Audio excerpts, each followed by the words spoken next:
Kiara, வணக்கம் and welcome to Malini's Big Boss Review. இது Day 13, October 19ஆம் தேதி ஒளிபரப்பான தமிழ் நிகழ்ச்சியின் விமர்சனம். கியோரா அப்படின்னா என்னன்னு உங்களில் சில பேர் கேட்டிருந்தீங்க. கியோரா அப்படின்றது தெரியும், மௌரி மொழி. அது வந்து நியூசிலாந்தோட மொழி. சரிங்களா? நிகழ்ச்சிக்கு போகிறதுக்கு முன்னாடி உங்களோட கமெண்ட்ஸ் ஒரு சில.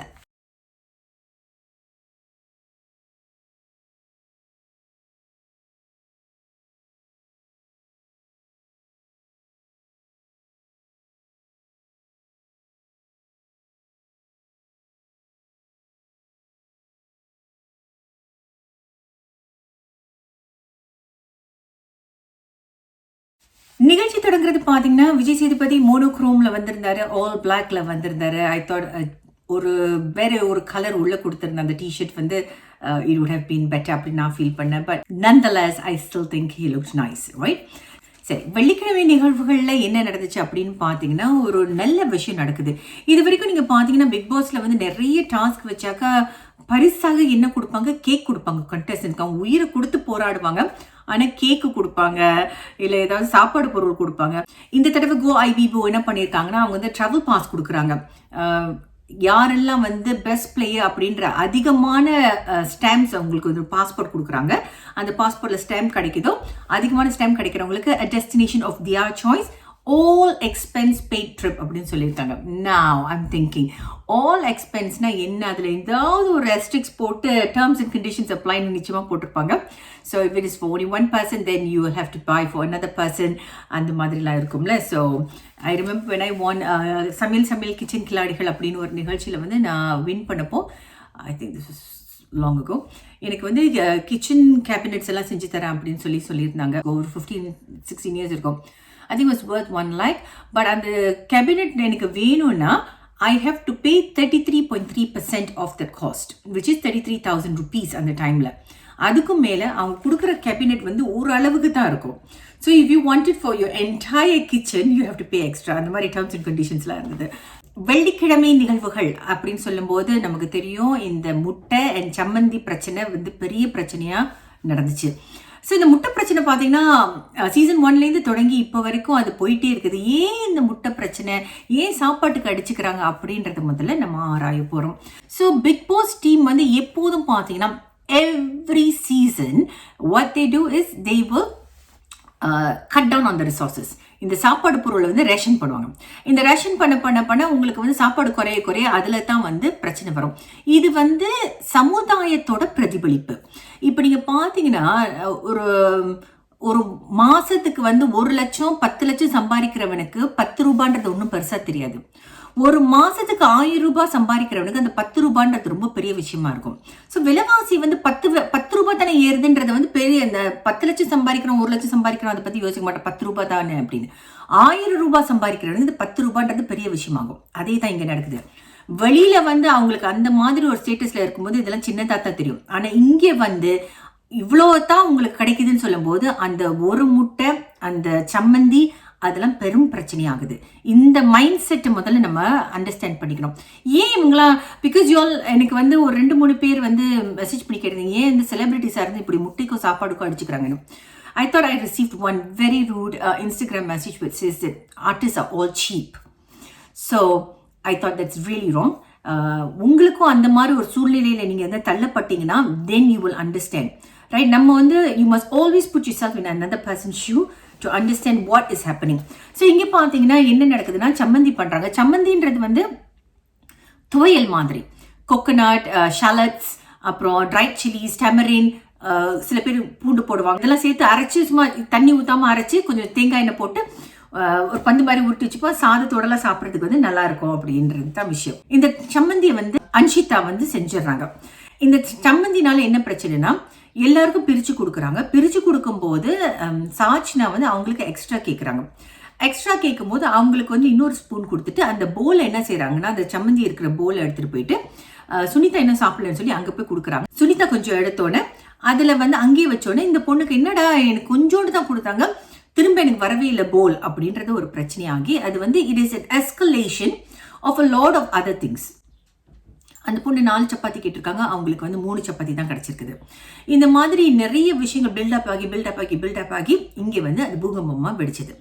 சாச்சனாவோட பக்க தரப்புல வந்து பாத்தீங்கன்னா, நான் வந்து கேட்டேன், நீங்க எனக்கு கொடுத்துருக்கலாம், நான் ஒரு தடவைக்கு 2 தடவை கேட்டேன், எனக்கு கொஞ்சம் தான் கொடுத்தீங்க, அவங்க வந்து அங்க எடுத்த பிறகு மிச்சம் இருந்துச்சுன்னா நீங்க எனக்கு கொடுத்துருந்துருக்கலாம், நீங்க எனக்கு அது கொடுக்கல அப்படின்றது சாச்சனாவோட வாதம்.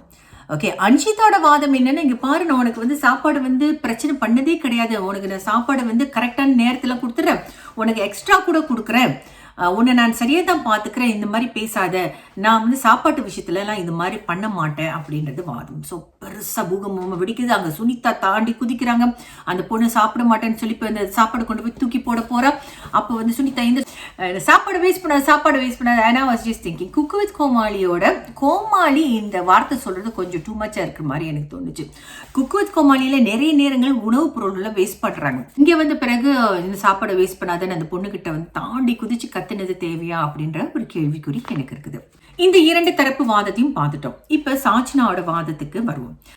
சாச்சனா வந்து ஏற்கனவே நான் வந்து வெஜிடேரியன் சொல்லியிருக்காங்க, இப்ப எக் சாப்பிட்றேன்னு சொல்றாங்க. ஸோ அவங்க வந்து அவங்களோட ஸ்டைலை மாத்திக்கிட்டே இருக்கிறாங்க. அது ஒண்ணு. இன்னொன்று வந்து 4 சப்பாத்தி கேட்ட இடத்துல 3 தான் கொடுத்தீங்க, இன்னும் ஒன்று மிச்சம் இருந்துச்சு, அந்த மிச்சத்தை நீங்கள் 2 பேரும் ஏன் பங்கு போட்டீங்க, ஏன் எனக்கு கொடுக்கல அப்படின்றது கேள்வி. பார்த்தீங்கன்னா எல்லாம் சமாதானப்படுத்துகிற யோசிக்கிறாங்க, போய் ட்ரை பண்ணுறாங்க, காம் டவுன் பண்ண பார்க்குறாங்க. அந்த பொண்ணு சொன்னதே சொல்லிட்டு இருக்குது. எல்லாரும் போய் வந்து அந்த காய்ஸ் டீம் எல்லாம் வந்து சாச்சனாவோட இருந்தாங்க. கேர்ள்ஸ் டீமில் பார்த்தீங்கன்னா அன்ஷிதா ரியலி லூசஸ் கண்ட்ரோல். அவங்களுக்கு எங்கே மேனேஜ்மெண்ட் இஷ்யூ இருக்குமோ அப்படின்ற ஒரு கேள்வி இருக்குது. ஏன்னா அவங்க கத்தின விதம், அந்த மூச்சு வாங்கினது, she couldn't control her emotions, you know. So அது வந்து கொஞ்சம் ஸ்கேரியாக இருந்துச்சு எனக்கு. அங்கே வந்து சுனிதா அவங்க பக்கமே இருக்கிறாங்க. எல்லாரும் சாப்பாடுக்கு சண்டை பிடிச்சிட்டு இருக்காங்க. இவங்க நேராக வந்து அர்ணவ்க்கு அந்த சம்மந்தியை கொண்டு வந்து கொடுப்பாங்க. which I thought was wrong. See, நிகழ்ச்சி ஆரம்பிக்கும் போது எப்படி ஆரம்பிக்கிறாங்கன்னா, ஒருத்தருக்கு ஒருத்தர் சாப்பாடு ஊட்டுவாங்க. நான் அதை பார்த்து வா, இட்ஸ் ஸோ நைஸ் அப்படின்னு. தர்ஷாக்கு ஊட்டுவாங்க, ஜெஃப்ரிக்கு ஊட்டுவாங்க. ஜாக்லின் வந்து தர்ஷாக்கு முதல் வாய் கொடுத்துருவாங்க, 2வது வாயை சாச்சனா ஊட்டி விடுவா அவங்க பிளேட்லேருந்து. ஜெஃப்ரிக்கு ஜாக்லின் ஊட்டுவாங்க. ஸோ இந்த மாதிரி என்ன வெரி நைஸ் ஷேர் பண்ணி சாப்பிட்றாங்கன்னு நினச்சி அடுத்த நிமிஷமே பூகம்பம் வெடிக்குது, ரைட்? சாச்சனா வந்து முட்டை கேட்ட, அதை நீ கொடுக்கல அப்படின்ற விஷயம்லாம் போகுது. இதில் என்ன பிரச்சனைனா, சாச்சனா முட்டையை பற்றி பேசணும்னு தர்ஷா அங்கே வந்து பாஞ்சு குதிச்சு வந்துடுறாங்க. நானும் முட்டை கேட்டேன், எனக்கு முடியாதுன்னு சொன்னீங்க, ஆனால் நீங்கள் வந்து சத்யாவுக்கு கொடுத்தீங்க. அன்ஷிதாவோட தரப்பு வாதத்தில் என்னன்னா, அவங்க என்ன சொல்கிறாங்கன்னா, இங்கே பாரு, நான் வந்து முடியாதுன்னு சொல்லிட்டேன், நான் சத்யாவுக்கு கொடுத்ததுக்கு காரணம் சத்யா கேப்டன் 2 வீட்டுக்கும் வந்து பொதுன்றதுனால இந்த வீட்டு பொருளை நான் கொடுத்துருக்கேன். தர்ஷா, நீ வந்து ஆண்களோட அணியில் இருக்க, அதனால எங்களோட ரிசோர்ஸஸ் நான் உனக்கு கொடுக்க முடியாது, அதனால தான் நான் முடியாதுன்னு சொன்னேன். அப்படி இருந்தாலும் பெண்கள் கிட்ட கேட்டேன், ஓகேன்னு சொன்னேன், நான் செஞ்சு வந்து கொடுத்தேன். அப்போ தர்ஷா வந்து இல்லை எனக்கு வேண்டாம், இது என்ன ஹேண்ட் அவுட் மாதிரி இருக்குன்ற மாதிரி அவங்க பேசுகிறாங்க. ஸோ அன்ஷிதா அந்த இடத்துல வந்து அப்படி யோசிச்சதுல தப்பு கிடையாது, ஆனால் அந்த கான்வே பண்ணுறாங்களே அது தப்பாக இருந்துச்சு. நோன்னு சொன்னதுக்கு பதிலாக let me check with my team because you வந்து ஆப்போசிட் டீம் அப்படின்னு சொல்லியிருந்தாங்கன்னா பிரச்சனை சுமூகமாக முடிஞ்சிருக்கும். தர்ஷா குப்தா பார்த்தீங்கன்னா தேவையில்லாமல் அங்கே சத்தம் போடுறாங்களோ, தேவையில்லாமல் is she always thinking about her self அப்படின்ற நான் நினைச்ச கேள்வி வந்து அங்கே விஜய் சேதுபதி கேட்பாரு. நீங்கள் வந்து எப்போதும் சண்டைக்கு நிற்கிறீங்க, உங்கள் தரப்பு வாதத்தை நீங்கள் முன் வைக்கிறீங்க, எனக்குன்னு சொல்கிறீங்க, have you stood up for anyone else அப்படின்ற மாதிரி கேட்குறாரு. தர்ஷா குப்தா அவங்களுக்காக கொஞ்சம் செல்ஃபிஷாக இருக்காங்களோ அப்படின்ற மாதிரி எனக்கு தோணுச்சு. விஜய் சேதுபதியும் அதுதான் கேட்டார். ஸோ சாச்சனா கேட்டதுல தப்பு கிடையாது, பட் அவங்க எதிர்பார்க்கறது என்னெல்லாம் மிச்சம் இருக்குதோ, அதாவது பிகாஸ் இஸ் வெஜிடேரியன், வெஜிடபிள்ஸில் எனக்கு ப்ரையாரிட்டைஸ் பண்ணுங்கன்னு சொல்கிறது வந்து இம்மெச்சூரிட்டி காட்டுது.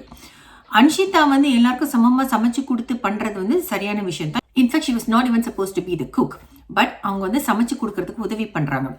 ஏன்னா கேம் விளையாடி டயர்டு இருக்காங்கன்னு சொல்லிட்டு Jacquline, Sunitha and Sachana was supposed to do the cooking. சாச்சனாக்கு உடம்பு முடியலன்னு Anshitha comes in and she takes over, she cooks. ஈடுபாடோட செய்கிறாங்க. ஆனால் அங்கே என்ன ஆகுதுன்னா, அவங்க வந்து தர்ஷா குப்தாக்கு நோன்னு சொன்ன விதம் தப்பாக தோணுச்சு. இன்னொன்று வந்து இந்த பொண்ணுக்கு கொடுக்கறதுக்கு பதிலாக Arnav, and you know the bond between Arnav and Anshita. But I feel that Arnav வந்து is not true to Anshita at all. He's just making use of her. இந்த பொண்ணு எப்போ வந்து she's going to wake up to it அப்படின்றது தெரியல. ஏன்னா இவர் வந்து பார்த்தீங்கன்னா இந்த பக்கமும் பேசிக்கிறார், he wants to be in good books. நான் நல்லவன் காட்டிக்கிறாரு. He is not even wants to be in good books. அதாவது இந்த நிகழ்ச்சிக்கு நான் நல்லவனா காட்டிக்கணும் அப்படின்ற மாதிரி மட்டும்தான் பண்ணுறாரு தவிர எல்லாரோட குட் புக்ஸ்லேயும் இருக்கணுன்றதுல அவரோட முயற்சி கிடையாது. அவர் போய் அந்த பொண்ணுன்னா சாச்சனாக்கு வந்து ஆறுதல் சொல்கிறாரு.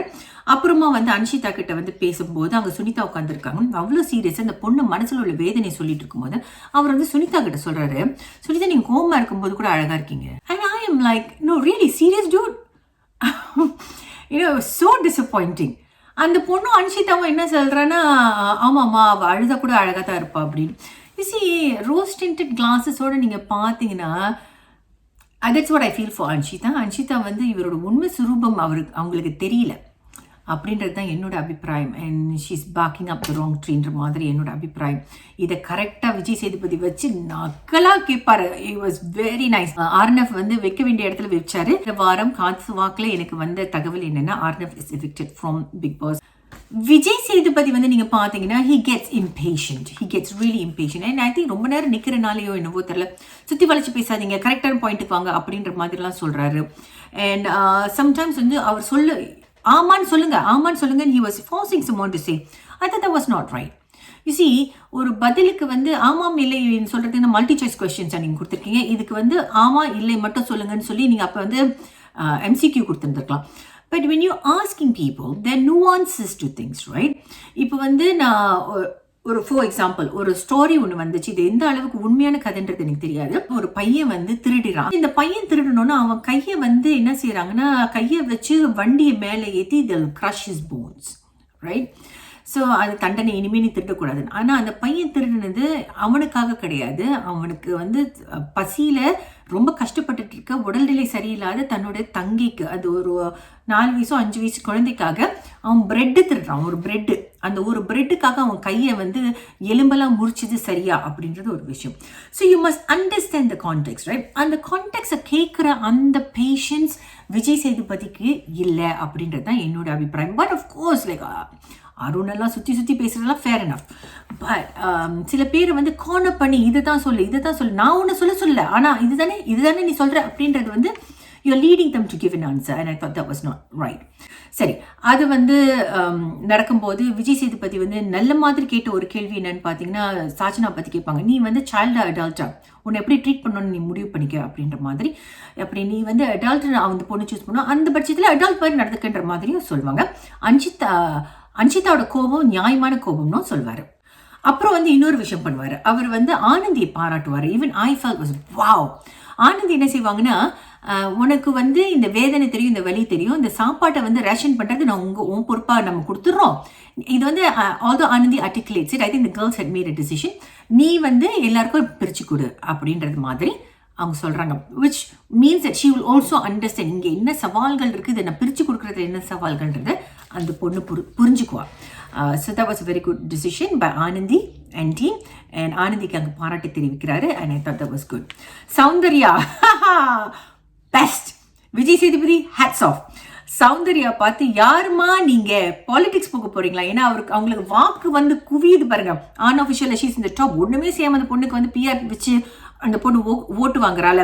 அதை வந்து ஹிண்ட் பண்ணி அவர் சொல்வார், இந்த மாதிரி யாருமா நீங்கள் பாலிடிக்ஸில் வரணுன்ற ஆசை இருக்குதா அப்படின்ற மாதிரி வச்சு செய்வார். அந்த பொண்ணு வந்து தெரியுமா தெரியாதான்னு தெரியல, ஆனால் தெரியாத மாதிரி நடிச்சுக்கிடுச்சு. But Soundariya, I feel next eviction should be Soundariya. She needs to go out. இல்லைன்னா இப்படியே ஓட் போட்டு அவளை கூட்டிகிட்டு வந்துட்டாங்கன்னா she's not going to contribute எனிதிங்ன்ற மாதிரி தான் எனக்கு தோணுது. அந்த பொண்ணுக்கிட்ட தான் ஒரு கட்டத்தில் வந்து ஆமா தானே, நீங்கள் ஆமான்னு தான் சொல்ல வரீங்க அப்படின்றது. ஸோ அங்கே வந்து don't force a person to say they agree or disagree. ஒரு குற்றவாளி கூட அவரோட தரப்பு வாதத்தை எடுத்து வைக்கிறதுக்கு வாய்ப்பு இருக்குதுல்ல. ஆமா இல்லைன்றது வந்து don't force it on them. Vijay விஷாலுக்கு வந்து பயங்கர claps. as I said, Muthu and Vijay Vishal, I think they have a strong chance of doing really really well and going up to the finals அப்படின்னு என்னோட அபிப்பிராயம் இருக்குது. முத்துக்குமாரை பாராட்டுறாரு. அந்த மைண்ட் கேமில் வந்து நான் சொன்னல அந்த மைண்ட் மேப்பிங்கிறது, இவர் வந்து ஒரு கதையை கோர்வையாக வந்து கொண்டு வராரு. உலகத்தில் வந்து இப்படின்னு சொல்லி இந்த உலகத்தில் வந்து கல் வந்து கொண்டு வந்து குவிக்கிறாங்க, அந்த மாதிரி ஒரு நெரட்டிவ் ஃபார்ம் பண்ணி அப்படி தான் ஞாபகம் வச்சுக்கிட்டுன்னு சொல்லி சொன்னது வந்து the mind mapping story was really excellent. And of course ஜெஃப்ரிக்கும் கொஞ்சம் பாராட்டு தெரிவிக்கிறாரு, ரஞ்சித்துக்கு பாராட்டு தெரிவிக்கிறாரு. முத்துவோட வந்து அந்த செஸ் போர்ட் அனாலஜி ரொம்ப நல்லா இருந்துச்சு, ரொம்ப பிடிச்சிருந்தது. அதில் வந்து ஜோக்கர் கிடையாது அப்படின்றது இவர் சொன்னார். இதை நான் ஏற்கனவே ஒரு நிகழ்ச்சியில் சொல்லியிருக்கேன், ஸோ அதை போய் பாருங்கள். His analogy was really really good. And he called himself a queen. ரஞ்சித்தை பக்காவாக சொல்லுவார், இவர் வந்து ஒரு ராஜா, சுற்றி இருக்கிறவங்க வந்து அவரை காப்பாற்றி அவர் ஒரு ஸ்தானத்தில் வச்சு அவருக்கு வந்து இந்த முக்கியத்துவத்தை கொடுத்து வச்சிருக்கோன்றதை வந்து தெளிவாக சொன்னார். அது அவங்களுக்கு புரிஞ்சுதான் என்னன்னு தெரியல. And he calls himself the queen because அந்த செஸ் போர்ட்லேயே பவர்ஃபுல்லானது குயின்றது என்னோட அபிப்பிராயம். can go in any direction, any number of spaces, right? So அப்புறம் பார்த்தீங்கன்னா நாமினேஷன் நான் ஏற்கனவே பேசினதை வந்து இங்கே Vijay Sethupathi talks about it, saying that யோசிச்சு பண்ணியிருக்கலாமே, நீங்கள் இன்னும் எல்லாரையும் களம் இறக்கியிருந்தீங்கன்னா பெண்கள் பாருங்கள் 3 பேர் தான் இருக்கிறாங்க, ஆண்கள் வந்து 6 பேர் இருக்கீங்க. இது வந்து அன்ஃபைன் உங்களுக்கு தெரியல, பாதி பேர் தான் வந்து பெண்கள். நீங்கள் வந்து if you divided 1/3 is females, 2/3 is males. இன்னும் யோசிச்சிருக்கலாமே. அப்போ முத்து எந்திரிச்சு சொல்கிறாரு, முத்துக்குமரன் அவர் சொல்கிறாரு, I think doesn't like to be call Muthu, ஏன்னா முத்துன்னு சொல்லும் போதெல்லாம் முத்துக்குமரன் சொல்கிறாரு. ஸோ முத்துக்குமரன் என்ன பண்ணுறாருன்னா, ஆமாம் நான் வந்து இப்படி ஸ்ட்ராட்டஜைஸ் பண்ணது தப்பு தான் அப்படின்றத நான் ஒத்துக்கிறேன் அப்படின்னு சொன்னார். சரி, தப்பு பண்ணுறது ஒரு விஷயங்க, ஆனால் அந்த தப்பை உணர்ந்து அந்த தப்பை ஒத்துக்கிறது வந்து மிகப்பெரிய ஒரு விஷயம். அதுக்கு வந்து பாராட்டு தெரிவிக்கணும் முத்துக்குமரனுக்கு. ஸோ நிகழ்ச்சி முடிஞ்ச பிறகு பார்த்தீங்கன்னா இந்த செஸ் போர்ட் அனாலஜி வந்து முத்துக்கு வந்து பாதகமாக அமையுது. என்ன நடக்குதுன்னு பார்த்தீங்கன்னா, பெண்கள்லாம் மாறி மாறி சரம் மாதிரியே கேள்வி கேட்குறாங்க. ஏன் இப்படி சொன்னேன், எதுக்கு இப்படி சொன்னேன், இது நியாயமா, என்னை எப்படி சொல்லலாம், ஜோக்கர் யாருன்னு ரிவீல் பண்ணுன்ற மாதிரி கேட்டுட்டு இருக்காங்க. விஜய் சேதுபதி வந்து முத்து வச்சு செஞ்சிட்டாரோ அப்படின்ற ஒரு எண்ணம் அங்கே தோணுச்சு. ஸோ இதுதான் நேற்றைய நிகழ்வு. Arnav is evicted from the Big Boss game, which means ஆண்கள் பக்கத்தில் இப்போ 6 பேர் தான் இருக்க போகிறாங்க, பெண்கள் 8, ரைட்? ஸோ ஆண்களோட பலவீனமாயிட்டே இருக்குது. ஸோ இந்த 6 பேரும் திரும்ப நாமினேஷன் வரத்துக்கு ரொம்ப வாய்ப்புகள் அதிகமாக இருக்குது. ஸோ பொறுத்திருந்து பார்ப்போம் என்ன நடக்குதுன்னு. அண்ட் ஆஃபிஷியலாக அவர் இவிக்ட் பண்ணுறது என்னன்றதையும் நான் நாளைக்கு உங்களுக்கு ரிவ்யூவில் சொல்கிறேன். மீண்டும் நாளை சந்திக்கும் வரை நன்றி கூறி விடைபெறுவது மாலினி யுகேந்திரன். நன்றி, வணக்கம்.